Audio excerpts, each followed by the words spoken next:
Sa video na ito ay pag-uusapan po natin ang isang napakainit na prediction tungkol dito kay Dogecoin. Isa po sa mga pinakasikat na meme coins dito sa mundo ng crypto. Ayon po sa isang crypto analyst na kilala sa pangalan na Master Kenobi, possible raw na umabot si Dogecoin sa bagong all-time high or ATH sa loob lang ng 55 araw or 55 days kung may mangyaring isang importanteng galaw sa market. Pero teka, hindi lang ito basta-basta hype. May technical po na basihan at mga datos sa analysis dito. Kaya sa video na ito ay iisa-isahin po natin kung bakit naniniwala ang ilang eksperto na posibleng tumaas si Dogecoin ng hanggang 0.90 or 90 cents. Kaya ayan, bago po tayo magpatuloy ay pakibasa na lamang po muna ang disclaimer dito sa ibaba ng ating screen. Ayan, paano nga raw aakyat si Dogecoin sa bagong all-time high? Ayan, meron po tayong isang chart dito na ibinahagi ng isang kilalang analyst dito na si Master Kenobi.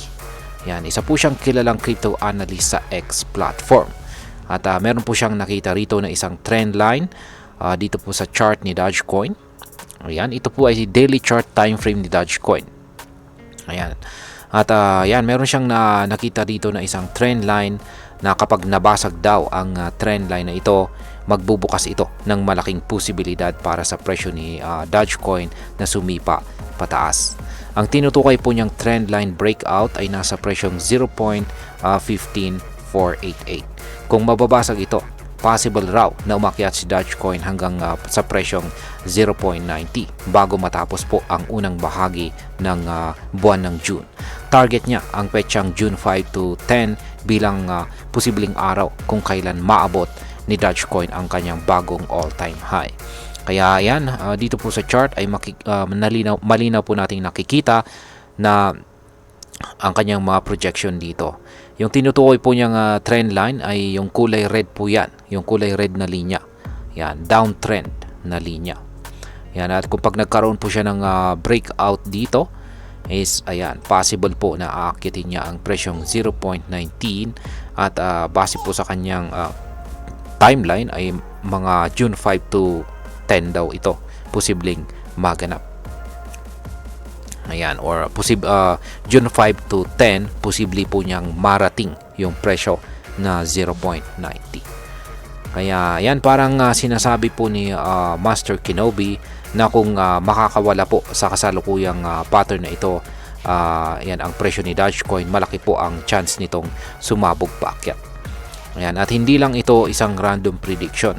Sa nakaraan ay sinabi na rin niya na malapit na po sa bottom price itong si Dogecoin at inaasahan niyang uulitin ito ang pattern kung saan mula sa bottom ay umakyat po siya sa loob ng 100 days. Ngayon is bakit naman po mahalaga ang trend line na ito? Para po sa mga baguhan sa trading, ang trend line ay parang gabay po na linya sa chart na nagpapakita kung paakyat o pababa ang galaw ng isang coin. Dito po sa kaso ni Dogecoin, ang linya na ito ang siyang nagsasabi kung kailan po malalampasan ni Doge ang kasalukuyang sideways movement niya. Kapag nabasag po ang trendline na ito pataas, ibig sabihin nito ay may bullish momentum na o positibong galaw sa market. Kapag nangyari ito ay maraming traders po ang pwedeng mag-buy in at saka mas mapapabilis po ang pag-akyat ng presyo. Ngayon is ano naman ang sinasabi ng iba pang mga ibang analyst dito. Kasi hindi lamang po si Master Kenobi ang optimistic dito kay Dogecoin.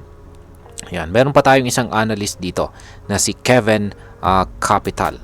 Yan, sinabi po niya sa kanyang post na everything is going according to plan.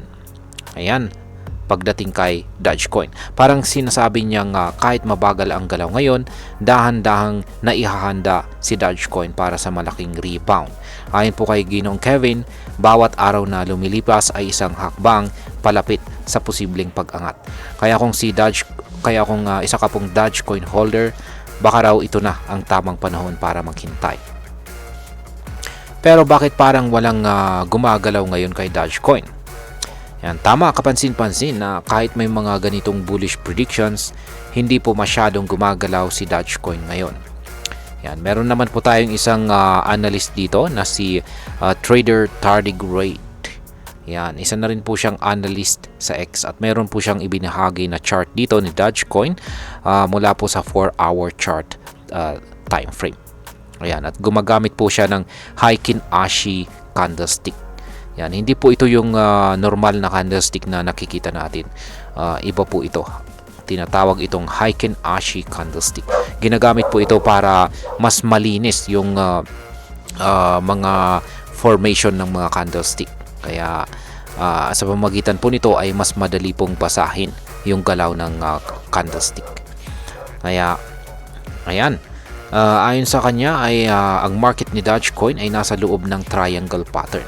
Kaya yan po yung dalawang kulay na puti na linya, ay yan po yung triangle pattern na tinutukoy niya rito. Ang ibig pong sabihin nito ay nasa kalagitnaan siya ng decision kung aakyat ba or bababa. Kapag ganito po ang pattern, ibig sabihin ay maraming traders ang nagdadalawang isip. Ayaw bumili ng mataas ang mga buyers pero ayaw rin nilang magbenta ng mababa ang mga sellers. Kaya ang mangyayari po ay sideways trading na parang naghihintay lang ng malaking balita o movement para magdesisyon ang market. Dagdag pa rito, ayon po sa ulat ng CoinGape, may mga crypto whales na nagbenta ng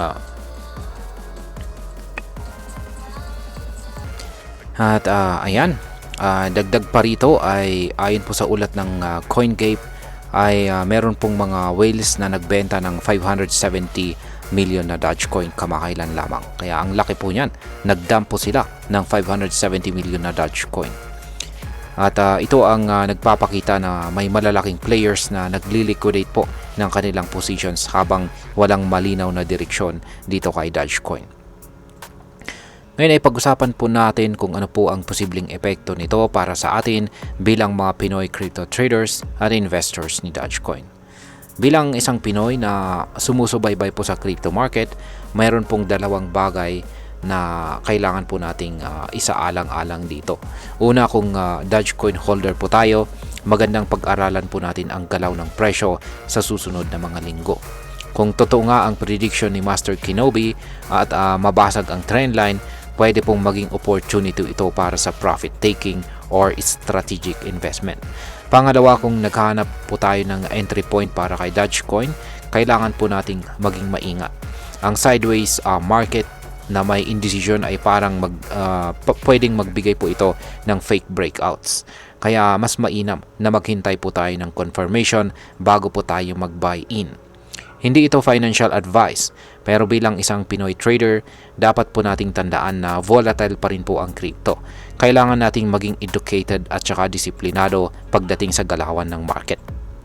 Yan, bilang panghuli, ay ang masasabi ko naman dito para sa akin ay ang prediction po ni Master Kenobi ay isang interesting at saka posibleng mangyari kung may sapat na market support at saka volume. Pero hindi rin dapat tayong masyadong ma-hype. Sa crypto, mabilis po ang galaw ng balita at ang mga predictions ay laging may kaakibat na risk. Ang maganda lang dito, nabibigyan tayo ng ideya kung paano gumagana ang technical analysis at kung paano gumagana ng projections ang mga